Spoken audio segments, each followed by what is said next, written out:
ഈ വേദിയിൽ നിൽക്കുമ്പോൾ എനിക്ക് വളരെ അഭിമാനവും അതോടൊപ്പം വേദനയുമുണ്ട്.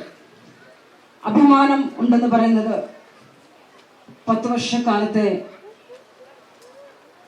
ഏറ്റവും അതികഠിനമായ സമരത്തിന്റെ ചൂടിൽ ഇപ്പോഴും ആ വീര്യം കുറയാതെ ജന്മ അവകാശം നേടിയെടുക്കുന്നതിന് വേണ്ടി പോരാട്ടം നടത്തിക്കൊണ്ടിരിക്കുന്ന ഈ മണ്ണിന്റെ സ്വന്തം മക്കളുടെ ആ ധീരതയാണ്. വേദനയുണ്ടെന്ന് പറയുന്നത് 10 വർഷക്കാലം ഒരു സമരത്തിന്റെ പേരിൽ ഒന്നുമറിയാത്ത സാധാരണ ജനസമൂഹത്തെ ഇവിടുത്തെ രാഷ്ട്രീയത്തിന്റെ ചതികളോ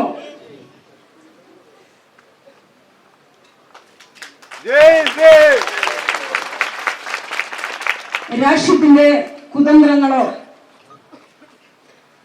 നൂറ്റാണ്ടുകളായി തദ്ദേശ ജനസമൂഹത്തെ അടിമ ജനസമൂഹമാക്കി മാറ്റി ചിതറിച്ച് വംശഹത്യക്ക് ശ്രമിച്ചുകൊണ്ടിരിക്കുന്ന ഇവിടുത്തെ ജാതി വ്യവസ്ഥിതിയുടെ നിയമസംഹിതകളോ ഒന്നും തന്നെ തിരിച്ചറിയാത്ത സാധാരണ ജനസമൂഹം അവരുടെ ജന്മ അവകാശത്തിന് വേണ്ടി തങ്ങൾക്ക് കൃഷി ചെയ്ത് ജീവിക്കണം എന്നാണ് അവർ ആവശ്യപ്പെട്ടത്. കോര് പൊട്ടിച്ചിവിടെ അവർക്ക് സമ്പത്തുണ്ടാക്കണമെന്ന് അവർ ആഗ്രഹിച്ചില്ല. ആയിരക്കണക്കിന് ഏക്കർ ഭൂമി ഇവിടെ വിദേശ ബിനാമികൾക്ക് കൈമാറ്റം ചെയ്യപ്പെടണമെന്ന് അവർ ആവശ്യപ്പെട്ടില്ല. അവർക്ക് ഫാക്ടറി വേണമെന്ന് അവർ ആവശ്യപ്പെട്ടില്ല. അവർ പറഞ്ഞത് ഞങ്ങൾക്ക് കൃഷി ചെയ്യാൻ അറിയാം, ഈ മണ്ണിനെ സംരക്ഷിക്കാൻ അറിയാം, ഈ പ്രകൃതിയെ നിലനിർത്താൻ അറിയാം, തലമുറകളെ സംരക്ഷിക്കാൻ അറിയാം. അതിനാവശ്യം അവകാശം ജന്മഭൂമിയാണ്, അടിസ്ഥാന ഭൂമിയാണ്. ആ ഭൂമിക്ക് വേണ്ടി സമരത്തിനിറങ്ങിയ സാധാരണക്കാരായ ഇന്ത്യൻ തദ്ദേശ ജനസമൂഹത്തെ 10 വർഷക്കാലം മാറി മാറി ഭരിച്ചു ചതിച്ച ഇവിടുത്തെ ഭരണ പ്രതിപക്ഷങ്ങളാണ്. അവരുടെ ഈ അനുഭവത്തിലാണ് എനിക്ക് മാനസിക വിഷമം ഉണ്ടെന്ന് പറഞ്ഞത്. കാരണം നമുക്കറിയാം, ഇന്ന് രാജ്യമൊട്ടാകെ ജനാധിപത്യ ഭരണ സംവിധാനം ഈ രാജ്യത്ത് ബാബാ സാഹിബ് അംബേദ്കർ കൊണ്ടുവന്നുവെങ്കിൽ ആ ഇന്ത്യൻ ഭരണഘടനയുടെ വ്യവസ്ഥിതി അനുസരിച്ചുകൊണ്ട് എനിക്കുള്ള മൗലിക അവകാശം എനിക്ക് വേണം. ചോദിക്കുന്നത് മറ്റാരോടുമല്ല, ഞാൻ വോട്ട് കൊടുത്ത് അധികാരത്തിലെത്തിച്ച ഇവിടുത്തെ ഗവൺമെന്റുകളോടാണ് ചോദിക്കുന്നത്. ആ അധികാരത്തിലെത്തിച്ചുവെങ്കിൽ ആ സമൂഹത്തെ ഒരു സമരഭൂമിയിലെ ചെറിയ ചെറിയ ആശയക്കുഴപ്പങ്ങളുടെ പേരിൽ, ഒരു കുടുംബമാണെങ്കിൽ ആശയക്കുഴപ്പങ്ങളില്ലേ? എത്ര കുടുംബങ്ങളിലാണ് ഒരു ഭാര്യയും ഭർത്താവും തമ്മിൽ പ്രശ്നമില്ലാതെ മരണം വരെ ജീവിച്ചിട്ടുള്ളത്? എത്ര കുടുംബങ്ങളാണ് സ്വന്തം മക്കളെ ശാസിക്കാതെ ജീവിച്ചിട്ടുള്ളത്? എത്ര കുടുംബങ്ങളിലാണ് സ്വന്തം സഹോദരന്മാർ ചെറിയ ചെറിയ കുറ്റങ്ങൾക്ക് പരസ്പരം ഇണങ്ങിയും പിണങ്ങിയും ജീവിക്കാത്തത്? ഒരു സമരഭൂമിയാവുമ്പോൾ അതൊക്കെ സ്വാഭാവികമാണ്. പക്ഷെ ആ ചെറിയ ചെറിയ കുടുംബ പ്രശ്നങ്ങളെ പോലും അത് ഭീകരമാകുന്ന രീതിയിൽ സംഘർഷാവസ്ഥ ഉണ്ടെന്ന് പറഞ്ഞുകൊണ്ട്, ക്രിമിനൽ സ്വഭാവം ഉണ്ടെന്ന് പറഞ്ഞുകൊണ്ട്, തീവ്രവാദ സ്വഭാവികളാക്കി മാറ്റിക്കൊണ്ട്, പോലീസ് അതിക്രമിച്ച് കയറിക്കൊണ്ട് ഒരു സമരമുഖത്തെ ഒരു കൂട്ടം മനുഷ്യന്റെ അവകാശത്തെ തച്ചുടയ്ക്കുന്നതിന് വേണ്ടി കുതന്ത്രം പണിഞ്ഞുകൊണ്ടിരിക്കുന്നതാണ്, ശ്രമിച്ചുകൊണ്ടിരിക്കുന്നതാണ് നമുക്ക് ഇന്നത്തെ കാലഘട്ടങ്ങളിൽ കാണാൻ പറ്റുന്നത്. അത് ഏറ്റുപിടിക്കുന്നത് ഇവിടുത്തെ ജനാധിപത്യത്തിന്റെ നെടുംതൂണുകളായിട്ടുള്ള, ജനാധിപത്യത്തെ നിർത്തേണ്ട അവകാശങ്ങളായിട്ടുള്ള മനുഷ്യന്റെ ഓരോ അവകാശങ്ങളും അത് വളരെ കൃത്യമായിട്ട് പൊതുജന സമൂഹത്തിന്റെ മുൻപാകെ അറിയിച്ചുകൊണ്ട് അത് നേടിക്കൊടുക്കുന്നതിന് വേണ്ടി അവകാശപ്പെടുന്ന ചില പത്രമാധ്യമങ്ങൾ ഏറ്റുപിടിച്ചുകൊണ്ട് വലിയൊരു സംഘർഷാവസ്ഥയിലേക്ക് ഒരു സമരഭൂമിയെ, ഒരു കൂട്ടായ്മയെ എത്തിക്കുന്നതിന് വേണ്ടി അതിനിഗൂഢമായിട്ടുള്ള തന്ത്രങ്ങൾ, ഈ തന്ത്രങ്ങൾ ഇന്നു മുന്നേ തുടങ്ങിയതല്ല. ചന്ദ്ര സമരം 10 വർഷം കൊണ്ട് തുടങ്ങിയതല്ല. മറിച്ച് ഈ മണ്ണിന്റെ അവകാശികളായ തദ്ദേശ ജനസമൂഹത്തിനെ ഈ മണ്ണിൽ നിന്നും അടിച്ചോടിക്കുന്നതിന് വേണ്ടി ഇവിടെ കടന്നു വന്ന ആര്യാഗമനം മുതൽ തന്നെ ഈ തന്ത്രങ്ങൾ മെനഞ്ഞു കഴിഞ്ഞിരിക്കുന്നു, അത് തുടർന്നു കഴിഞ്ഞിരിക്കുന്നു. ഈ സമൂഹത്തെ വിഘടിച്ചറിയുന്നതിന് വേണ്ടി വിവിധ ജാതികളാക്കി മാറ്റിയും വിവിധ രാഷ്ട്രീയത്തിലാക്കി മാറ്റിയും വിവിധ മതങ്ങളിലാക്കി മാറ്റിയും ഇവിടെ പ്രദേശങ്ങളിലേക്ക് ചിതറിച്ചറിഞ്ഞുകൊണ്ട് സ്വന്തം രക്തത്തെ തിരിച്ചറിയാൻ പറ്റാത്ത രീതിയിലേക്ക്, കാളച്ചന്തകളിൽ വിറ്റഴിക്കുന്ന രീതിയിലേക്ക് മനുഷ്യനെ കച്ചവടം ചെയ്യുന്ന അതിനികൃഷ്ടമായിട്ടുള്ള ഒരു വ്യവസായം നടന്ന രാജ്യമാണ് ഇന്ത്യ രാജ്യം.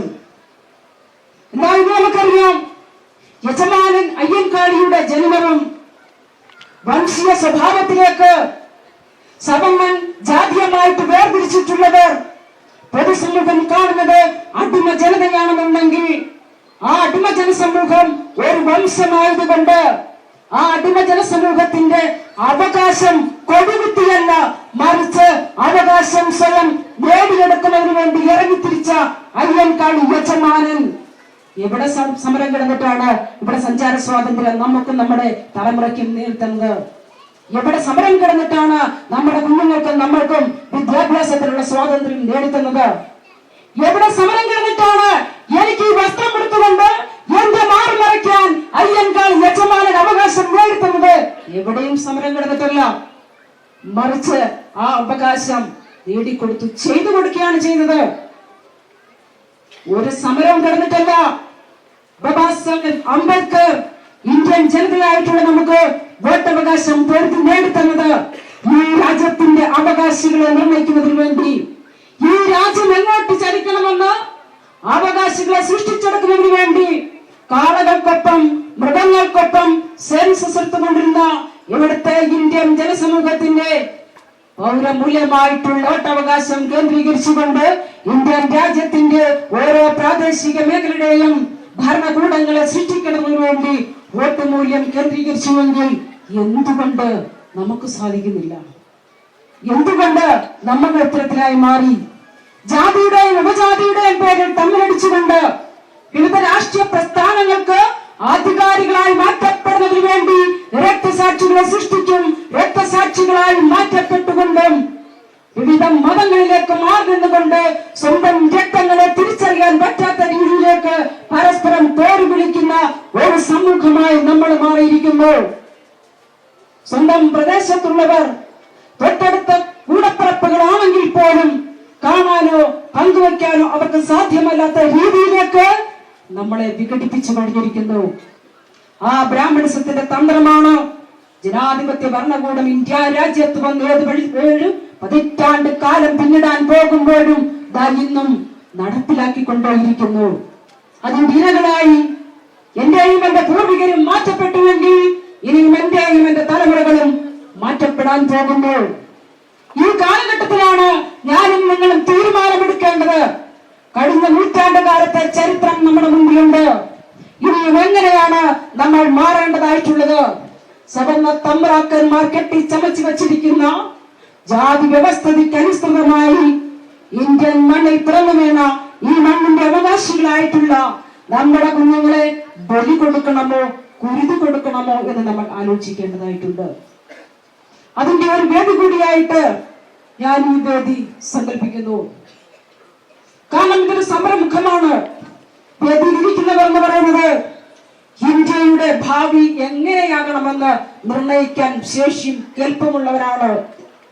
ഇന്ത്യൻ ജനത എങ്ങോട്ട് പോകണമെന്ന് തീരുമാനമെടുക്കാൻ ശക്തിയുള്ളവരാണ്. ഇന്ത്യൻ രാജ്യത്തിന്റെ പുതിയ തുടിപ്പുകളാണ്, പുതിയ ശരികളാണ്. ആ ശരികളെ കൂട്ടിയോജിപ്പിച്ചുകൊണ്ട് ഇന്ത്യൻ മണ്ണിൽ പുതിയൊരു വിപ്ലവത്തിന് തുടക്കം കുറിക്കേണ്ടതായിട്ടുണ്ട്. കാരണം നമുക്കറിയാം, മുത്തയ്ക്ക് സമരം എടുത്തു നോക്കുക.